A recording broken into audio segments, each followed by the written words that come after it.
اللہ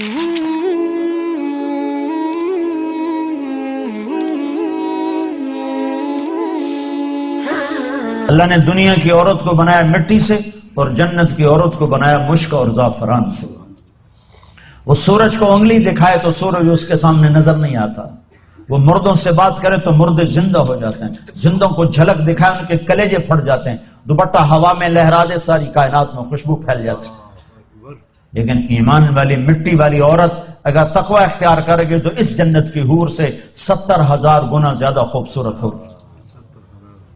اللہ نے عورتوں کے حقوق رکھے ہیں، یہ ماں کی شکل میں ہو تو میرے نبی کا فرمان ہے کاش میری ماں زندہ ہوتی اور میں عشاء کی نماز کے مصلی پر ہوتا اور میں سورت فاتحہ شروع کر چکا ہوتا اور ادھر سے میری ماں مجھے کہتی بیٹا محمد، تو میں اس کی خاطر نماز توڑ دیتا اور میں کہتا جی اماں جان۔ ماں کا حق بتایا۔ اسلام نے تو عورت کو عزت بخشی، عورتوں کا مجمع ان کی نسبت سے تھوڑی بات کر رہا ہوں، اسلام نے تو عورت کو عزت بخشی، مغرب نے تو عزت نہیں بخشی، مغرب نے تو عورت کو پاؤں کا جوتا بنا دیا، ٹیشو پیپر بنا دیا ہے۔ اسلام نے عزت بخشی۔ اس کا پہلا روپ بیٹی ہے، یہ بیٹی کے روپ میں آئے اور اس سے پہلے چلے جاؤ۔ اللہ نے آدم علیہ السلام کو بنایا مٹی کٹھی کرو، مٹی کٹھی ہو پانی ڈالو، ڈال گئی، گوندھو، گوندھ گئی، چھوڑ دو، چھوڑ دیا، وہ کالی ہو گئی، بلبلے چھوڑنے لگی، پتلا بناؤ، کیسے بنائے؟ ایسے بناؤ، ایسے بناؤ، بنا دیا، چھوڑ دو۔ ننگا پتلا آدم کا 40 سال پڑا رہا، ہوائیں چلتی رہیں، دھوپ پڑتی رہی، خشک ہو گیا، روح ڈالی، کپڑے پہنائے، جنت میں ڈال دیا۔ اگر اللہ چاہتا تو حوا کا پتلا بھی ساتھ بنا دیتا، مٹی کٹھی کر کے گندھوا کے اور پتلا بنا کے ننگا ساتھ ہی ڈال دیتا، تو ننگا پتلا تو مرد کے لیے کشش کوئی نہیں، فرشتوں کو کیا ہوگی؟ اور بے پردگی تھی کوئی نہیں کہ تھا ہی کوئی نہیں، بے پردگی کس سے تھی؟ تھا ہی کوئی نہیں، تو دونوں پتلے ساتھ ساتھ بنتے، آدم کا بھی حوا کا بھی، دونوں ننگے ہوتے، پھر دونوں میں روح ڈالتا، پھر دونوں کو کپڑے پہناتا، پھر دونوں کو جنت میں ڈالتا۔ نا نا نا نا نا، ایک تو انتظار کروایا، انتظار کروا کے چیز عطا فرمائی اللہ نے کہ بڑی چیز کو ایویں نہیں دیا جاتا، کچھ تھوڑا سا مشقت میں ڈال کے دیا جاتا ہے۔ تو اللہ نے زندگی کا ساتھی آدم کو دیا، جنت اپے دے دی اور حوا کا انتظار کروایا، جنت کا انتظار نہیں کروایا، حوا کا انتظار کروایا۔ پھر مٹی نہیں اکٹھی کی، پتلا نہیں بنایا، پانی نہیں ڈلوایا اور اسے ننگا نہیں ڈالا، بلکہ آدم کو سلا دیا، فرشتوں کی آنکھوں پہ پردہ ڈال دیا۔ جب آدم علیہ السلام کی آنکھ کھلی ہے تو اپنے پہلو میں ایک عورت کو مکمل لباس میں پردے میں پایا ہے۔ پہلے دن سے عورت کو عزت سے بنایا ہے، کہا آدم تیری پسلی سے نکالا ہے۔ ادھر الٹے ہاتھ کی پسلی سے کیوں نکالا ہے؟ کہ ادھر دل ہے، کہ عورت ہر روپ میں دل میں جگہ پکڑتی ہے، ماں، بیٹی، بیوی، بہن، دادی، خالہ، جس روپ میں ہے اس کا مقام دل کے قریب ہے، دل سے دور نہیں ہے۔ اور اللہ تعالیٰ نے آدم علیہ السلام کو انتظار کروایا، اور آدم علیہ السلام کو جنت اچھی نہیں لگ رہی تھی، کلے گھابرے پھر دے آئے، حوا ویکھی تو خوش ہوئے، کہنے کہ یا اللہ کون تیری بیوی؟ آدم علیہ السلام کال کی تھی اگوں ہے، تو اللہ تعالیٰ نے کہا مہر تو ادا کر، مہر تو ادا کر۔ کہنے کہ کیا مہر ہے؟ کہا میرے آخری نبی پر ایک درود پڑھ دے، یہ مہر ہے، یہ مہر ہے اس کا۔ مردوں میں سب سے خوبصورت کون ہے بھائی؟ یوسف، یوسف علیہ السلام مردوں میں سب سے خوبصورت ہیں، اور عورتوں میں سب سے خوبصورت ہے اما حوا۔ حوا تمام مستورات جتنی پیدا ہوں گی، جتنی پیدا ہوئی، ان سب میں خوبصورت ترین عورت حضرت حوا ہے۔ پہلے دن عزت سے پیدا کیا، پردوں میں بٹھا کے پیدا کیا، اور بیوی بنا کے ساتھ رکھا، اور حقوق رکھے۔ اگر بیٹی پیدا ہو تو میرا نبی فرماتا ہے 3 بیٹیوں کی شادی کر دو تو جنت واجب ہو گئی، 10 بیٹوں کی شادی کرو تو جنت واجب کوئی نہیں، 3 بیٹیوں کی شادی کرو تو جنت واجب ہو گئی۔ تو ایک صحابی نے پوچھا یا رسول اللہ 3 نہ ہو 2 ہوں؟ تو کہا 2 کی شادی کرو تو جنت۔ ایک نے کہا یا رسول اللہ اگر 2 نہ ہو، ایک ہی بیٹی ہو اور آگے کوئی سلسلہ بھی نہ ہو، تو آپ نے کہا 1 بیٹی کی شادی کر دو تو جنت واجب۔ یہی بہن بن جاتی ہے، بیٹی سے بہن بنتی ہے، بھائی آتا ہے۔ تو میرے نبی نے فرمایا جس کو اللہ نے 2 بہنیں عطا فرمائیں، 2 بہنیں، اور انہوں نے اس کا حق ادا کیا، حق ادا کیا، حق، کہ بھائی بہنوں کا حق مار جاتے ہیں، ماں باپ کی وراثت میں سے بہنوں کو نہیں دیتے. یہ ایسے ہی حرام ہے جیسے شراب بیچنا حرام ہے، جیسے سود کھانا حرام ہے، ایسے ہی بہنوں کا حق کھا جانا ایسے ہی حرام ہے جیسے چوری حرام ہے. یہ بہنوں کا چور ہے، اس کی چوری کی جس کے ساتھ مل کے ایک چھاتی کا دودھ پیا، ایک تھالی پیالی میں کھایا اور پیا، ایک چھت تلے جس کے ساتھ زندگی گزاری، یہ اس کی چوری کر گیا ہے. جس نے اپنی بہنوں کا حق مارا اس کا رزق حرام ہو گیا. میں اپنے استاد صاحب کی خدمت میں جن سے میں نے تفسیر پڑھی، شہد لے کر گیا، 76-77 کی بات، رائمنڈ مرکز میں ہی مدرسہ ہے، مولانا جمشید صاحب. میں نے کہا حضرت یہ شہد لایا ہوں. کہاں سے لائے ہو؟ کہا جی میرے اپنے باغ کا ہے. میں نے کہا میں نے خود توڑا، باغ میں لگا تھا آم کا.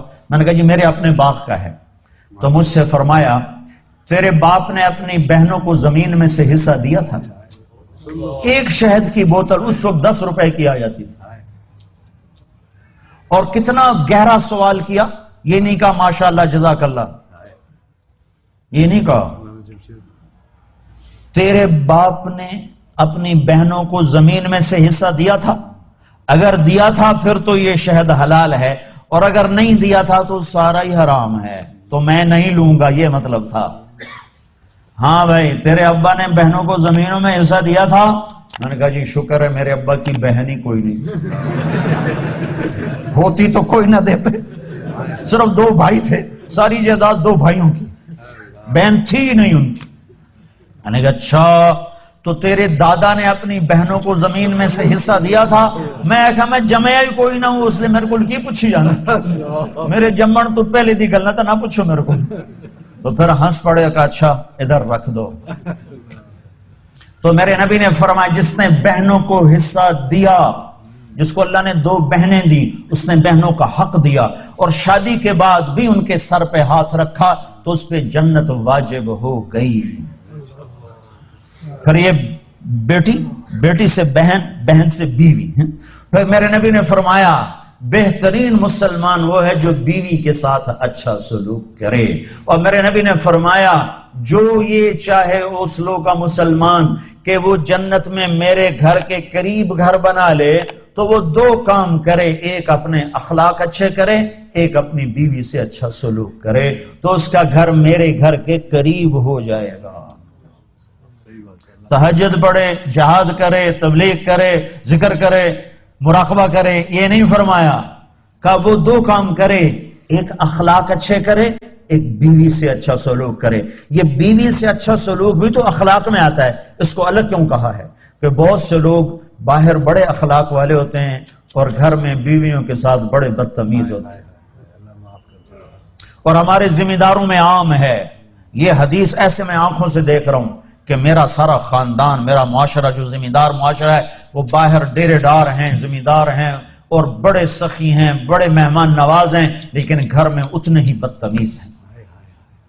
بیویوں سے ایسے سلوک کرتے ہیں جیسے نوکرانیاں، بیویوں کے ماں باپ کو ایسے گالیاں نکالتے ہیں جیسے انہیں گالی دینا ثواب کا کام ہے.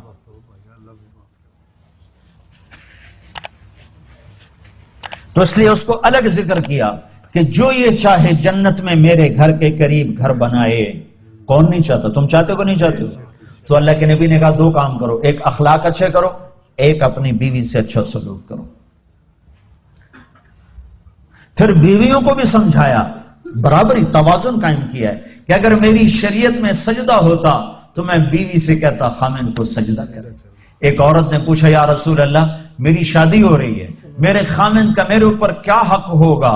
تو آپ نے فرمایا تیرے خامند کے جسم پہ پھوڑے پڑ جائیں، پھوڑے ہو نکل آئیں، اور پھوڑوں میں پیپ پڑ جائے، اور تو زبان سے چاٹ چاٹ کے اس کے زخم صاف کرے تو بھی تو نے خامند کا حق ادا نہیں کیا. لو ان المرأة صلت 5 صامت شهرها حسنت فرجها اطاعت بالها دخلت من ای ابواب الجنت شاءت. میرے نبی نے فرمایا جس عورت نے 5 نمازیں پڑھی، رمضان کے روزے رکھے، خامند کی اطاعت کی اور بدکاری نہ کی، عزت میں خیانت نہ کی، تو جب وہ آئے گی تو جنت کے 8 دروازے کھل جائیں گے. اللہ فرمائے گا جدھر سے چاہ چلی جا، جنت تیرے لیے ساری حلال ہے.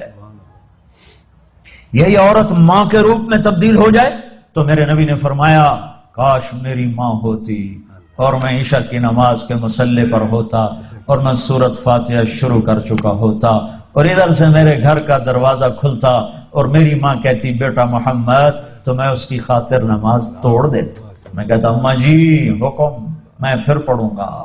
آپ نے فرمایا میں جنت میں گیا تو میں نے قرآن کی تلاوت سن، میں نے پوچھا یہ کون تلاوت کر رہا ہے؟ مجھے کہا گیا یا رسول اللہ یہ حارثہ بن نعمان ہیں۔ میں نے کہا حارثہ؟ وہ تو مدینے میں بیٹھا ہے، ابھی مرا تو نہیں ہے کہ جنت میں اس کی تلاوت گونجے؟ تو ان فرشتوں نے کہا یا رسول اللہ ماں کی ایسی خدمت کی ہے کہ اللہ نے خوش ہو کر حکم دیا ہے حارثہ جب قرآن پڑھے ساری جنت کو سناؤ۔ کذالکم البر کذالکم البر۔ میرے نبی نے کہا ماں باپ کی خدمت یہی ہوتی ہے، یہی ہوتی۔ آپ نے کہا عمر تیری زندگی میں ایک شخص آئے گا یمن سے، اس کا نام ہوگا اویس، اس کا قبیلہ ہوگا عامر اور اس کا خاندان ہوگا کرن اور اس کا رنگ ہوگا کالا اور اس کا قد ہوگا درمیانہ اور اس کی کمر پہ ہوگا سفید داغ۔ جب وہ آئے تو اس سے دعا کروانا عمر تو عمر، میرے بعد کوئی نبی ہوتا تو عمر ہوتا، اور نبی کے دائیں طرف عمر کی قبر ہے، بائیں طرف یہ نقشہ ہے قبروں کا ایک قول کے مطابق کہ درمیان میں اللہ کے رسول ہیں، سیدھے ہاتھ ابو بکر الٹے ہاتھ عمر، اور ایک قول یہ ہے یہ اللہ کے رسول، یہ ابو بکر اور یہ عمر، اس طرح کر کے، اور ایک قول یہ ہے، ایک قول یہ ہے، اس طرح یہ میرے نبی کی قبر، پاؤں کے ساتھ ابو بکر کا سر، پھر ابو بکر کے سر کے ساتھ پاؤں کے ساتھ عمر کا سر، یوں تین قبریں ہیں، یا یہ ہے۔ تو بہرحال وہ روضہ رسول میں ہے عمر، میرے بعد نبی ہوتا تو عمر ہوتا۔ اور آپ مسجد میں داخل ہوئے، آپ کے ادھر ابو بکر تھے ادھر عمر تھے، تو آپ نے دونوں کے ہاتھ پکڑ لیے اور آپ نے کہا دیکھو دیکھو مجھے دیکھو، قیامت کے دن میں ایسے اٹھایا جاؤں گا کہ ادھر میرے ابو بکر ہوگا اور ادھر میرے عمر ہوگا۔ تو اسے کہا جا رہا عمر اویس سے دعا کروانا۔ یا رسول اللہ وہ اویس سے کیوں کرواؤں؟ کہ اس نے ماں کی ایسی خدمت کی ہے، جب وہ ہاتھ اٹھاتا ہے تو اللہ اس کے ہاتھ خالی نہیں لوٹاتا۔ تمہاری مائیں ذلیل ہوتی پھرتی ہیں اور تم یہاں جانتے بھی نہیں ماں ہوتی کیا ہے، یہاں تو سب کراؤن جانتے ہیں، کراؤن۔